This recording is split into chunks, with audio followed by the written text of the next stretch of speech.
Muito bem, pessoal. Alguém pode estar se perguntando, tá, mas vamos supor o seguinte, ó. Vamos supor que eu tenho esse conjunto de dados aqui, vamos botar esses dados no Excel para dar uma olhada, aqui na dispersão, e esses dados têm um comportamento meio senoidal, né? Eles foram gerados a partir de uma aproximação da função seno. Como é que eu vou aproximar a função seno usando linha de tendência se não tem essa opção no Excel? Só deixa eu colocar os títulos dos eixos aqui, vamos chamar isso aqui de y de x, isso aqui de x, tá? Tirar essa linha de grade para ficar mais limpo aqui e botar uma fonte 14. Tá? Claro, eu posso vir aqui na linha de tendência, selecionar os dados, adicionar a linha de tendência no botão direito. E posso colocar um polinomial aí de ordem 3. Ó, de ordem 3 já fica bom. Ó. Exibir equação, exibir valor de r quadrado 0,0838x ao cubo, r quadrado 0,97. Pô, ordem 3 para esse intervalo, show de bola. Se eu quiser um pouco mais, ordem 4, 0,97, 0,99, ordem 5, não muda muito. Bom, ele faz uma previsão entre o intervalo boa, boa, mas se eu quiser extrapolar esse modelo para além dos 6 e pouco aqui, e se na verdade meus dados experimentais eles têm esse comportamento senoidal e eu ajustar com um polinômio de ordem 3, vai ser diferente. Como eu ter polinômio de ordem 3, ele não vai mais voltar aqui para o zero do eixo x, ele vai embora. Ele não vai ter esse comportamento senoidal, né? No polinômio de ordem 3. Para um ajuste aqui nesse intervalo, dá, mas aí é por isso que é a importância do modelo fenomenológico, ou seja, que é um modelo onde eu conheço, né, o modelo de eu conheço o modelo fica bonito, mas é um problema de eu conheço o modelo matemático original, onde eu conheço a equação ou as equações que regem o modelo e eu preciso fazer um ajuste dos parâmetros desse modelo. Se eu sei que esse meu modelo, então, ele é um modelo que tem uma característica oscilatória, então eu vou precisar estimar, né, o valor desse coeficiente, que é o seno de AX. Poderia ser, dependendo do modelo, seno de AX mais B, seno ao quadrado de AX, não sei. Mas ele tem que ser um modelo conhecido, de uma equação conhecida que eventualmente o Excel não consegue fazer. E aí, como é que eu faço? Existem pacotes computacionais e o próprio Visual Basic, quem já estudou cálculo numérico, poderia programar isso no Visual Basic e fazer, né? Tem pacotes computacionais aí, o MATLAB faz, o Python faz, hoje em dia qualquer software faz, o R, o Scilab, o Octave, vários aí. Tem pacotes prontos que eles fazem esse problema de otimização não linear, né? Para estimar uma série de parâmetros aí de modelos não lineares, tanto lineares nos parâmetros quanto não lineares nos parâmetros, como nesse caso. Por que esse modelo é não linear nos parâmetros? Porque o A, que é o que eu quero calcular, ele está dentro do seno de x, né? Se ele fosse assim, se fosse um modelo do tipo seno de x vezes A, olha só, que legal. Se fosse o A aqui fora, que seria o modelo linear dos parâmetros, bom, eu posso chamar o meu seno de x igual a x e ajustar como equação na reta, fazer que nem a gente fez nos vídeos anteriores, né? Isso aqui é y, e o seno de x vai ser um eixo x. Isso aqui seria um coeficiente angular e eu teria um coeficiente linear, beleza. Mas o A, ele está dentro do argumento do seno, dentro do arco. Então, eu não consigo tirar ele dali, e então ele é um modelo não linear nos parâmetros. Então já não é tão simples de fazer. Dá para fazer, acolchambrar um pouco no Excel? Dá. Como é que a gente faz isso? Usando o solver. O solver, ele está aqui na linha, na guia dados, tá? Quem não tem o solver, basta habilitar no Excel. Vocês vêm aqui em arquivo, opções, venho aqui em, onde é que é mesmo? Suplementos, né? Estou esquecido. Suplementos do Excel, ir, e aqui vai estar desmarcado, né? Aqui são todos os suplementos que vocês eventualmente podem vir a instalar no Excel, mas se não tem nenhum e não está ativo, ele vai estar aqui. Ó. Aí é só marcar com aqui o quadradinho do solver e ele vai aparecer aqui a guia dados solver. Tá? Então o solver ele serve para fazer sistemas de programação linear. Eu já fiz uns vídeos aqui no canal, vou deixar o link aí embaixo na descrição de alguns vídeos que eu fiz, de algumas aulas que eu dei usando o solver para programação linear. Mas é um problema usado é um pacote usado para otimização mesmo. Ele tem suas limitações eventualmente, mas consegue resolver bastante coisa. Então, ó, como é que eu faço? O que eu quero fazer? Na verdade, qual é a síntese do problema? Eu quero gerar uma curva de forma que a diferença entre os valores do seno de AX e os senos dos dados experimentais, que são esses aqui, seja o mínimo possível. Então, eu vou fazer assim, ó, eu vou fazer seno de AX menos y. Tá? Na verdade, o mais legal se a gente trabalhar com o quadrado, o valor absoluto da diferença desses caras aqui. Então, vou fazer assim. Ó.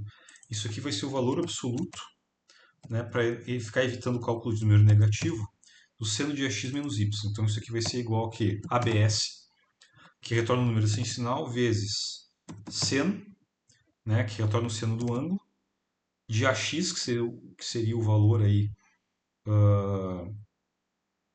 Aliás, primeiro tem que calcular, né? Tem que calcular o meu seno de ax, me esqueci aqui. Meu seno de x, na verdade, né? Tem que calcular primeiro, porque eu não sei o a, né? Seno de x. Que é o seno da coluna A ali, ó. Então é igual a seno de A2. Vou calcular primeiro. Eu já ia fazer direto, mas vou fazer passo a passo. O seno dessa função aqui, certo? Seno de A2. E aí, o que que eu vou fazer? Eu vou calcular a diferença da coluna C para a coluna B, que eu ia fazer direto ali, mas eu vou fazer separado. A diferença do seno de x menos... O Excel tenta corrigir aqui para 100, não sei porquê.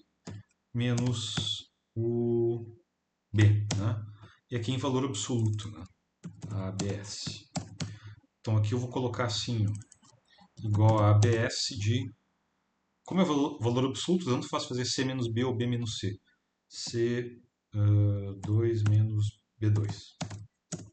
E aí, ele vai calcular a diferença do valor aqui que eu estou calculando da curva da função que eu quero, tá? Com um valor determinado. Só que na verdade ainda não está bem correto isso aqui pelo seguinte, eu apenas coloquei seno de x aqui, né? O que eu quero fazer na verdade é o seno de um parâmetro, né? Que seria o a vezes x. Eu vou colocar aqui na célula G1 o meu parâmetro a, tá? Vou botar aqui a, vou chutar um valor aí 0,4. E aqui na fórmula do seno de x eu vou botar, fazer referência, porque isso aqui vai ser meu chute inicial do meu parâmetro, né? Que o solver vai tentar variar para fazer com que essa diferença seja a mínima possível. Então aqui na minha fórmula seno de A2, eu vou colocar seno de cifrão G cifrão 1, porque eu quero sempre fazer referência ao parâmetro A que eu estou chutando, vezes A2. E aí eu vou arrastar para modificar todas as fórmulas, tá? A diferença aqui de um para outro, certo? Porque é isso aqui, essa diferença aqui que eu quero minimizar. Essa diferença dessa eu quero minimizar com base nesse A aqui que ele vai variar ao longo do cálculo lá no solver. Só que o solver tem um grande problema. Mas se vocês olharem nos meus vídeos lá, ver como é que a gente usa o solver, né? Qual é o problema dele? O problema é o seguinte, eu não tenho como selecionar mais de uma equação para fazer o processo de minimização. Eu só tenho como selecionar uma equação. Ou seja, se eu vier aqui, ó, como é que a gente faria de forma normal, né? Dados, solver. Então a gente tem que definir o nosso objetivo, né? O que que é o nosso objetivo? Eu quero que isso aqui, para cada um dos pontos, seja o mínimo possível. Então eu posso definir como minimizar ou fazer isso aqui para o valor zero. Vou botar minimizar. Só que se eu fizer isso aqui, eu selecionar todas as fórmulas aqui, ó. Aqui eu já tinha feito antes, vou tirar essas restrições, excluir, depois eu vou comentar isso aí. Aí ele diz assim, ó, a célula do objetivo deve ser uma célula única da planilha ativa. Tá? Ou seja, essa seleção que eu fiz aqui de D2 a D23, ele não vai aceitar, tá? Porque ele só trabalha em uma equação. Ah, mas e como é que eu faço para resolver um sistema de equações lineares ou um sistema de equações não lineares lá? Aqueles sisteminhas que a gente aprende lá no primeiro grau, né, no ensino fundamental. X mais y igual a 3, 2x menos y igual a 5, sei lá. Dá para fazer? Dá, mas aí o que que a gente faz? A gente coloca as outras equações como restrição. Então vamos fazer assim, deixa eu sair daqui. Aí tem duas formas de fazer, tá? Deixa eu... Quero fechar isso aqui, ele está me incomodando. Excluir. Ok. É que eu já tinha feito antes, eu vou só selecionar uma célula qualquer aqui só para ele parar de me incomodar. Senão ele fica toda hora voltando para a janela. Uma forma de fazer é assim, ó. Como eu quero que a diferença entre esse valor e esse valor seja o mínimo possível, no caso zero, vamos fazer uma autossoma aqui, porque se cada uma delas, né, se a soma de se todas elas tem que ser um valor muito pequeno, quer dizer que esse valor aqui, que é a soma de todas elas, tem que ser um valor pequeno também. Ou seja, a soma de todas as diferenças aqui em valor absoluto tem que ser muito pequena, somando tudo, eu espero que seja um valor pequeno. Então, o que que eu vou fazer? Lá no solver, eu vou fazer assim, ó. Eu vou selecionar como célula objetivo a minha célula da autossoma, D24, que é a célula que soma todos os valores relativos ao meu seno de ax menos y. Certo? E o que que eu vou variar como célula, o que que vai ser a minha célula variável? Vai ser a minha célula G1, que é o A. Tá? Eu vou tirar as minhas restrições aqui, depois eu vou testar com isso aqui, tá? Vou excluir minhas restrições. E aí eu vou deixar sempre esse modelo, como o modelo é não linear, porque é seno de um argumento, o argumento está dentro do seno, que é um argumento, o parâmetro está dentro, que é o A que está dentro do seno, então é um parâmetro, é um modelo não linear, né? Eu vou deixar o GRG, gradientes reduzidos generalizados, é o nome dele, não linear. Se eu colocar LP, ele vai tentar fazer um ajuste do modelo linear, não vai funcionar. O evolucionário poderia funcionar, mas é um pouco mais elaborado. Então vamos deixar o gradientes reduzidos generalizados não linear. Tem umas opções aqui para quem entende de cálculo numérico, tá, para mexer, mas eu não recomendaria para quem não entende muito do negócio. Então eu vou dar aqui um resolver. Então o solver encontrou uma solução. Ó. Todas as restrições e condições de adequação foram satisfeitas. 1,0030 aqui, ó. Bom, aí olha só que interessante, ó. Opa, eu sem querer fechei a janela. Deixa eu fazer de novo aqui que eu acabei fechando.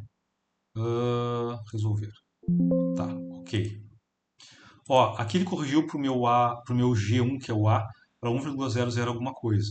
Então, olha aqui a diferença, ó, 0023, 0061, 0085, a soma delas deu 0,92, deu um valor grande, mas é que eu estou somando as diferenças.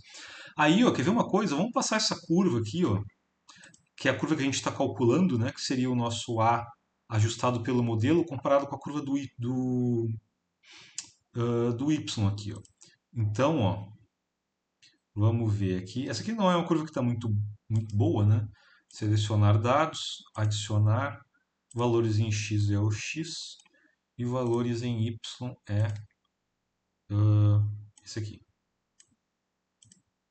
Então, ó, ficou assim, ó, em laranja aqui, ó.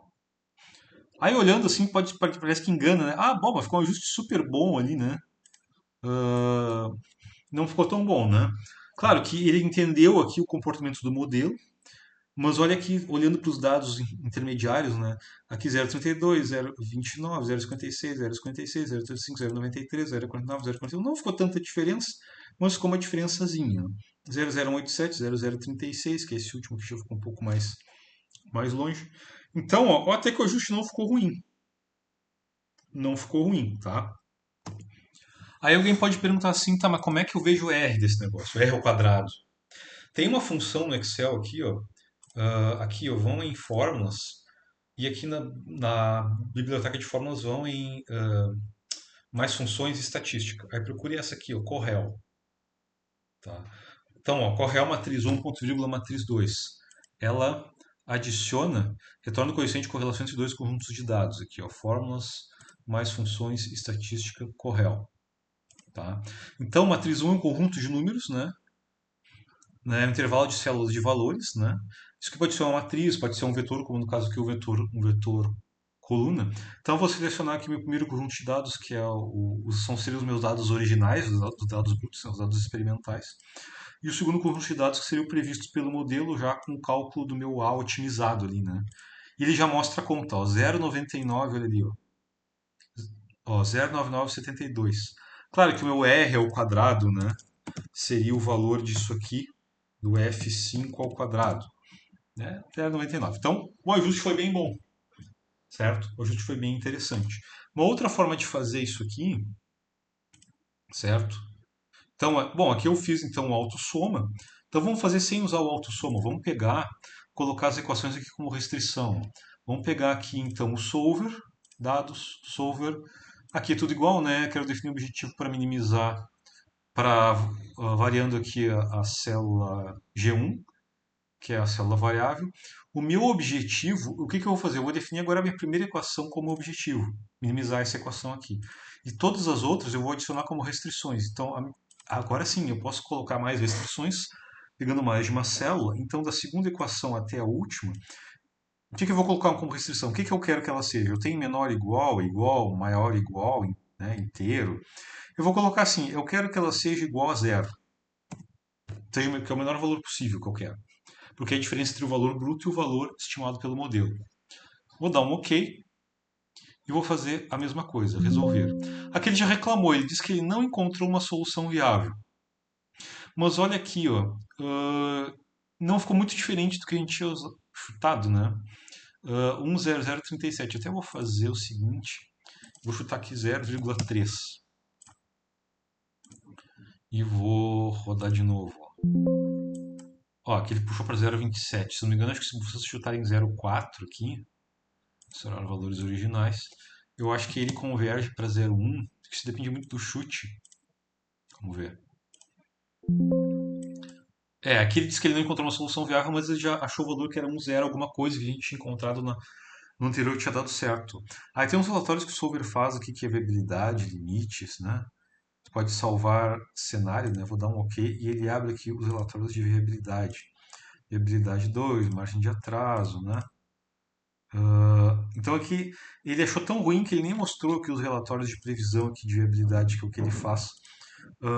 Apesar disso, a estimação ficou boa, né? Porque a gente tinha estimado antes era um valor parecido com esse, 1,00 alguma coisa, tá? do AC. Então não ficou tão ruim. Tá? Eu poderia de repente pegar uma outra equação e colocar as outras como restrição? Poderia, né? Ou eventualmente, sei lá, mudar essa restrição aqui, essas minhas restrições, ao invés de colocar igual a zero, alterar essas restrições para colocar de repente maior ou igual a zero, de repente, vamos ver, ok.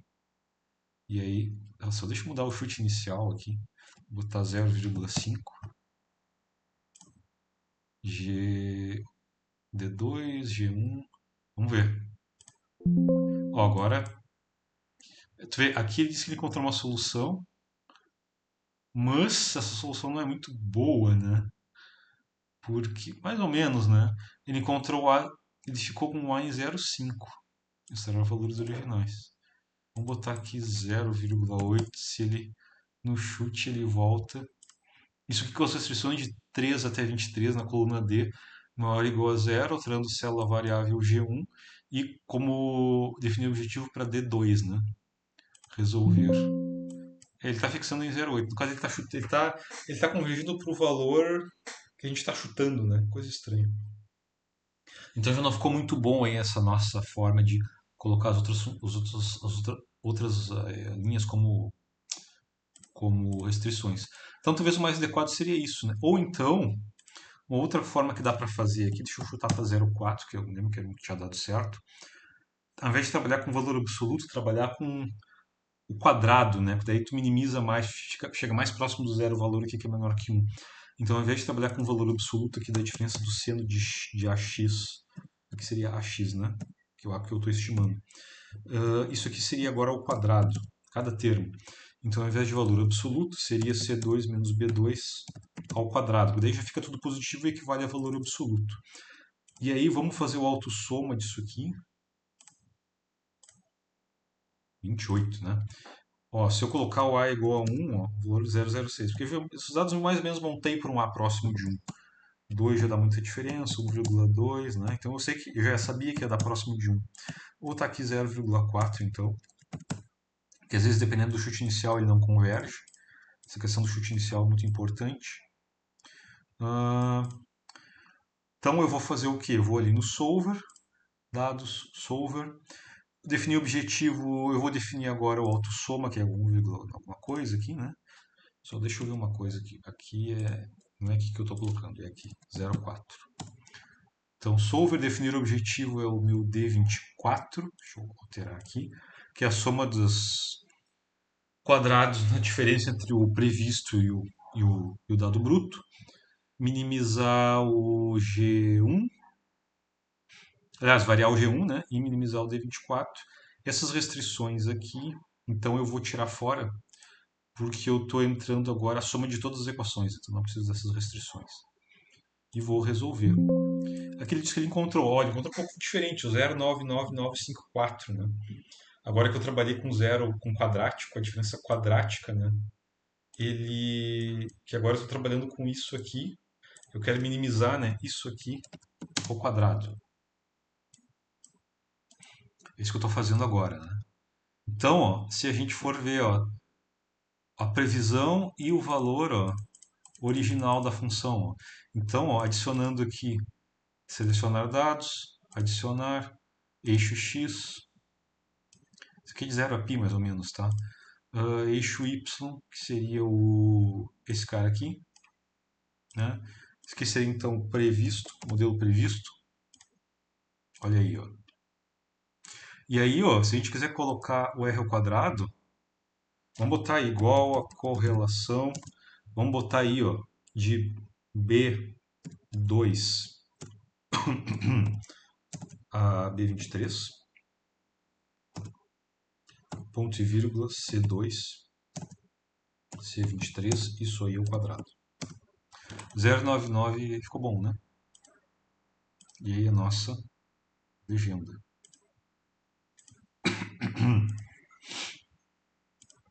Então, y imprevisto. Tá? Então, a função que a gente está ajustando, no caso anterior ali, né, era 1,0 alguma coisa que tinha dado, né? Aqui, a nossa função ajustada, né, o nosso modelo previsto, que é o y previsto,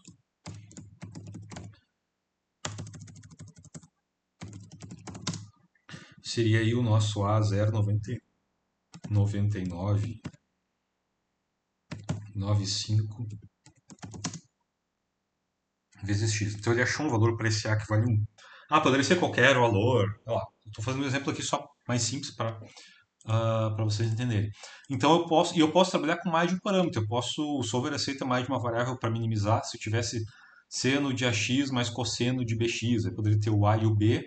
Selecionar aqui no solver, eu poderia selecionar, por exemplo, o objetivo como o G1 e o G2. O G2 seria relativo a um coeficiente B de uma função cosseno, ou um E na BX, sei lá. Eu posso trabalhar com funções bem complexas, com mais de um parâmetro linear ou não linear do modelo, e ele vai fazer o ajuste para mim. Tá? Então a vantagem é que eu posso fazer isso no Excel, sem ter que me preocupar muito com programação, quem não gosta de programação, e aprender pacotes em C, Fortran, MATLAB, né, Python, etc. E consigo já e eu consigo calcular a correlação dos dados, né, com a função aqui na fórmulas, né, que é a fórmula estatística aqui, né, que é o nosso correl aqui, né. Então dá para fazer bastante coisa, assim, um número, né, um número bem bom de coisas bem interessantes, né? Nessa parte aí de ajuste de dados no Excel.